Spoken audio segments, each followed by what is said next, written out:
It's 2:08 p.m. On Monday, November 17th. I now call to order meeting of the Shaker Lane School Building Committee, Construction Manager at Risk Pre-Qualification Subcommittee. Peter, go for it. Okay. Thank you, Mr. Chairman. Good afternoon, committee members. On the screen is the agenda. We're going to go to item 2, which is the minutes from the past meeting, which was last week on the 12th. The minutes are here on the screen now to reference them. Just looking for a motion at some point, Mr. Chairman, for Sure. Motion to approve the minutes from the last meeting. I need a roll call vote. Mary Lee. It needs to be seconded. Oops, sorry. Second. Second. Perfect. Roll call. Mary Lee. Yes. Mike. Yep. Suresh. Yes. Jim. Yes. Perfect. It passes. Okay, great. Thank you. Moving down the list, item 3 on the agenda is the review and discussion of this RFQ process. We could probably turn around and collect all these 3 A, B, C, and D's one conversation. You did see the consensus score sheet. Everybody have that copy? Everybody saw the results of the consensus score sheet? Yes. I can pull it up on the screen in a minute. We'd like to talk about the announcement of the, and then also when we get into it, how many firms we want to advance to the RFP stage. You saw the scores. If it's 3, if it's 4, if it's 5, if it's 6, whatever the decision here is for discussion today based on people's thoughts. We'll get into that right now. So why don't I turn the screen to the consensus score sheet for everybody to see. So this is the overall committee consensus score sheet as of last week. You see the 8 firms up above. Total scores down at the bottom. And then the summary scoring sheet right here. I just did a smaller table as an overall number. And this one last column is the point difference from the previous CM firm. I probably should have added that language, but I think everybody kind of figured that out. So as you can see, the out of the 8 firms, how the rankings came in based on the scores, consensus-wise. And there we have it. So sorry, go ahead, Mr. Chairman. I was just going to say, I think at this point, we just need to determine how many we want to actually interview. My viewpoint is that we probably take 6, given the cutoff point, but I'll leave that discussion with 2 nights of 3 one-hour interviews. But that's just my opinion. I'll let you guys discuss. Does anyone else have an opinion? I'm just going to say it. I'm just going to say it now. We've had phenomenal success with the library and the senior center of Commodore. I was absolutely dumbfounded that they scored so low. Quite honestly, That they don't have any public school experience. They've done one job well in aware. Cape Cod. Well aware. I mean, and I get that, but I mean, they have done us. They've been so good to this town overall and put out a phenomenal product, and we've got an established relationship, and they are small enough. We've got an established relationship that at least if it's an interview, that would be great. But if they bomb there, that would be I can see that. But at least I would advocate for them to have an interview because of that relationship. What do other members think? Oh, go ahead. Mary, do you want to go ahead? Sure. When I was scoring these, particularly the categories about experience and the team, I was looking at quite a few things, making sure I was consistent from group to group. And, when you're doing a school project like this, especially with CM, it's really important that we end up with somebody who has experience on similar schools as a CM. And, I know that the relationship is there. And, that really can mean a lot. But when it comes down to the overall success of the project, I think that really needs to factor in less than the overall experience level. Yeah, and this happened when we selected the OPM as well. I know Vertex had done a good job on the senior center, library, and some other stuff, but they just didn't have the same level of experience on the public school side. Right. And I think I agree with Mary, and in the same process that Mike said, and I've worked with both the two people that Commodore has put forward as a team, and I haven't had any good experience with them in the past. So, it has not been a pleasant experience. So let's put it this way.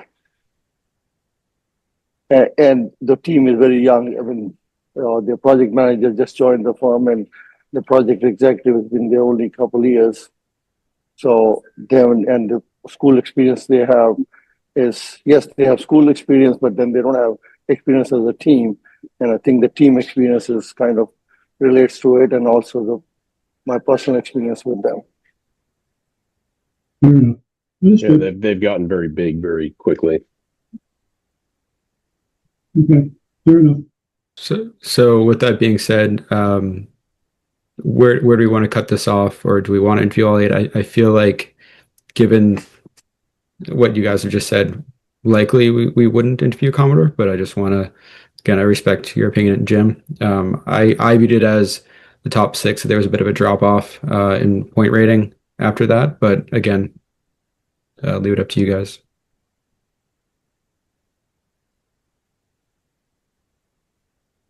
Yeah, I mean, six feels like a lot, but I mean they're close. I know Fontaine has done a stupid amount of schools. That was my feeling as well, is that they had a lot of experience. And the other thing I was thinking, right? So at a minimum, we need three. I think we need more than that because something could happen, or whether it's on their end workflow, they end up dropping out, or something happens, right? So you kind of, at a minimum, bare minimum, you need at least four in my mind. At that point, you're probably going to 2 nights anyways for interviews. So you might as well, in my opinion, go for 6, but it's up to you guys as well. I just think that Fontaine is so close to Bond, and then clearly the top 4 are all pretty tight together. I think I agree with you. I have the same feeling. Great. That makes sense. Okay. What do you think, Mary Lee? Are you okay with 6? Yep, that works for me. I think it's a good idea. Great. Appreciate that. So do we need a motion to move forward with? Okay. So can I get a motion to advance Consigli, Gilbane, Shawmut, W.T. Rich, Bond, and Fontaine to the interview process?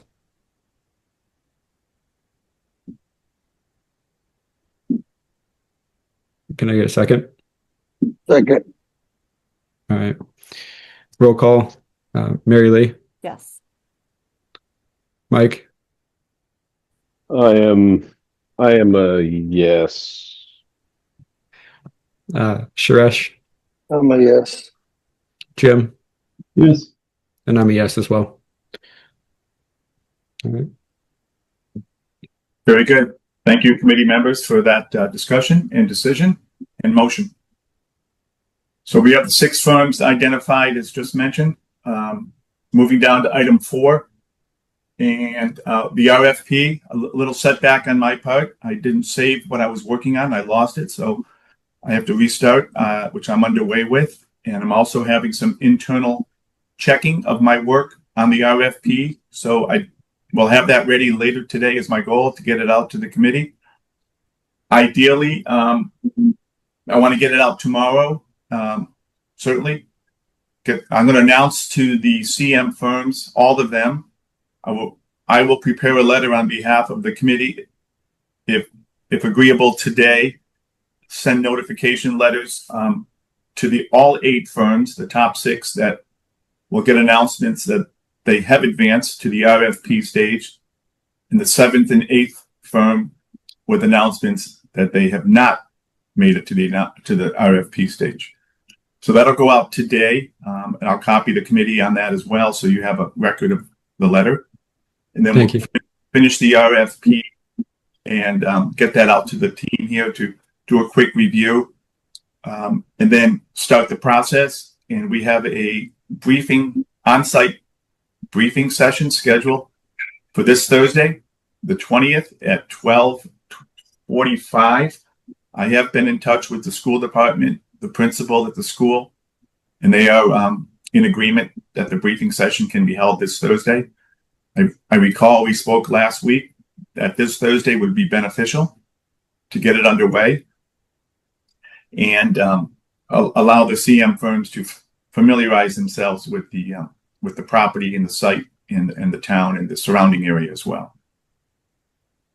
In terms of, well, I'll stop for a minute. Excuse me. Any questions? Any of that? I will make note to the 6 firms that do advance that there is a briefing session this Thursday, and we'll make sure we reach out to each of the firms as well, not just by email, but by maybe a phone call to confirm that they have received the announcement and that they're ready to advance and attend the briefing session. And I'll pause, Mr. Chairman. There's a hand raised. Yep. Mike, go ahead. Just have a quick. Are we able to attend that if we want? Mm-hmm. Okay. I can post it just in case there's a quorum. You know, just it's a good thing to cover it. I'll do that later this afternoon as well. So but yes, it's essentially it's a public meeting. I guess I could say that. So, but if there's a quorum of this committee, it should be posted. So just in case. We have someone coming in, Kathleen Volpe Leonard. I don't know if you guys are familiar. I'm going to let her speak.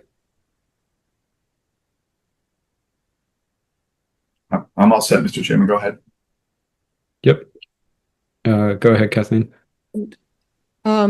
Yes, I'm the abutter at 37 Shaker Lane, and I'm speaking on behalf of my neighbors, the Davises, and we're wondering if this will include walking the site that are adjoining our properties.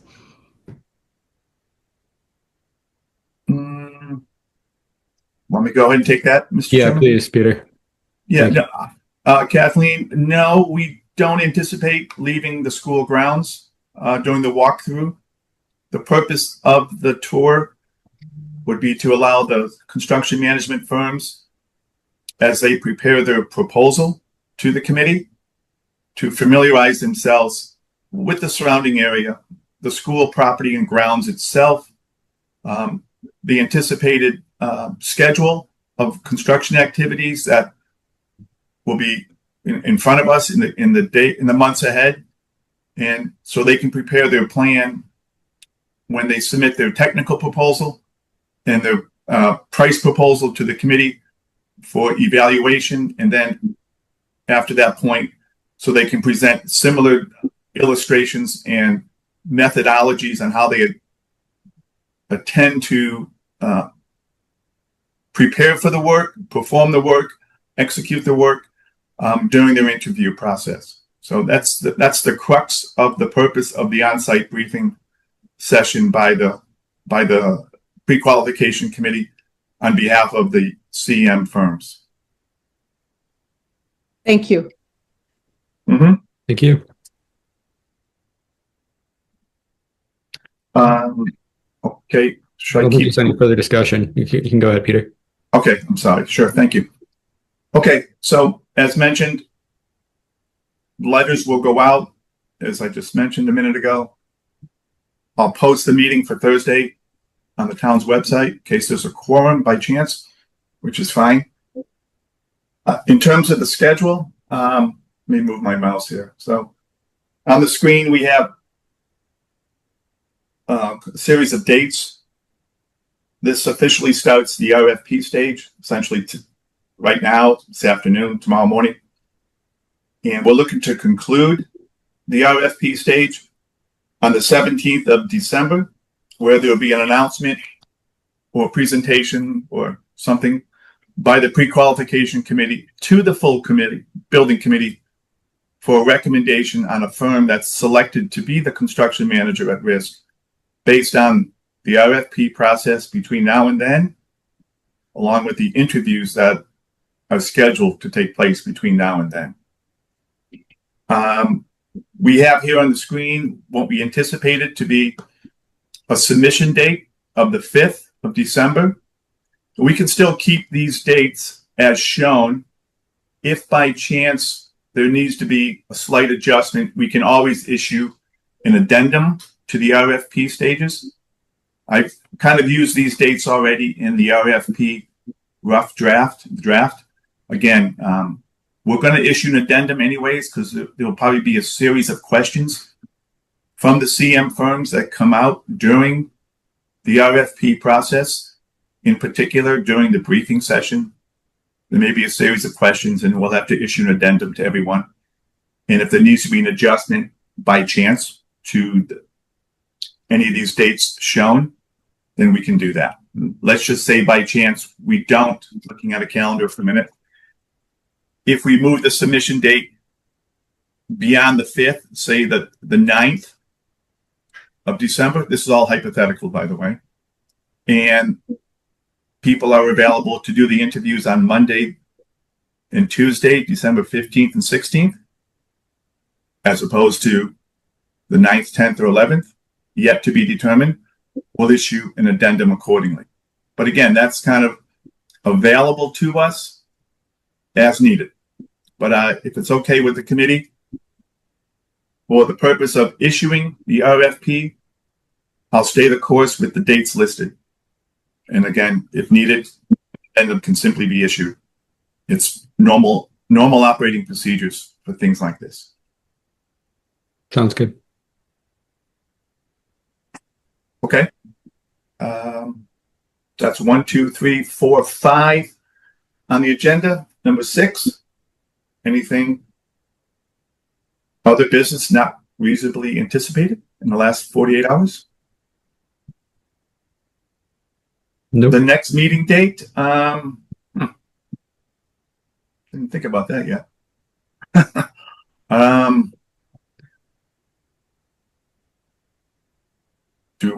Sorry, Mr. Chairman, I wasn't thinking about the next meeting date, but is there any need to meet before we start interviews to prep questions, or what would be the normal course with that? Yeah, might be a good idea too. At least to say hi, check in, do a quick conversation regarding the briefing session. So maybe, excuse me. It could be. I mean, I know next week is Thanksgiving week. I don't know if people are around.